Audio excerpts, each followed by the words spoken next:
Hello and welcome to the Cryptocurrency News channel. We can actually breathe a sigh of relief, although it was very painful that CZ called SBF out, because now we have evidence that SBF was planning to basically screw people out of a possible $65 billion or more. There was only an $8.8 billion hole this time. But if we had let FTX and Alameda Research run until the next bull run, $65 billion or possibly more. And we know this because Gary Wang, I think, has testified that Sam Bankman-Fried ordered him to actually create a secret line of credit for Alameda Research from FTX. And how big was that line of credit? Well, it was a whopping $65 billion. So technically, Alameda Research could have actually borrowed up to $65 billion from FTX without the customers knowing. And you know what? It could have been much greater than $65 billion.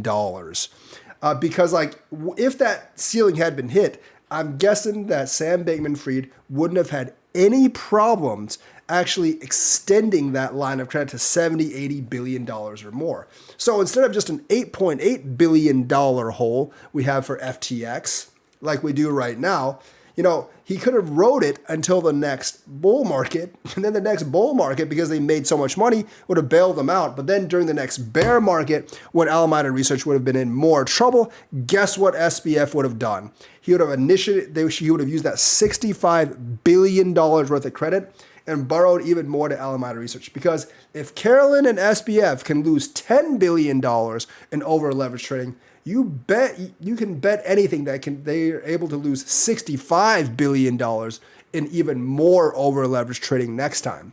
So we actually dodged an even bigger nuclear bomb. Like, we got hit by the bullet. We definitely got hit by the bullet with the $8 billion and the FTX fallout. But in doing so, we dodged the nuclear bomb of $65 billion or more during the next bear market. Think about it. Like, we could be up at 130, 140K Bitcoin, and then a $65 billion bomb, boom, takes us back down to 20 or 30K again, because there would be so much fallout. And I think the outrage at that point would actually even be worse. So realistically, we should be pretty happy that CZ actually called SBF out to stop him from going even further, because he was going to let Alameda Research borrow money from FTX into infinity. He already extended a $65 billion credit line, and who knows, he could have actually extended a $165 billion credit line. You can't put it past SBF, and he would lie about it and try to deny it, because he's trying to deny his crimes even right now. But we got him because Gary Wang and Carolyn Ellison have actually testified against him. So he is kind of screwed. So that's the thing. We actually dodged, we got hit by the bullet, but we dodged the nuclear bomb that would have actually come next time. So people shouldn't be mad at Binance for calling an FTX unless you took really big longs in futures. And that's kind of your own fault. But we should actually be glad that he called out SBF when he did, because by doing that, he prevented a much, much bigger fiasco next time around. So that's the news for today. Let me know what you think. Like and subscribe. Hit that bell notifications button. Thank you and have a nice day.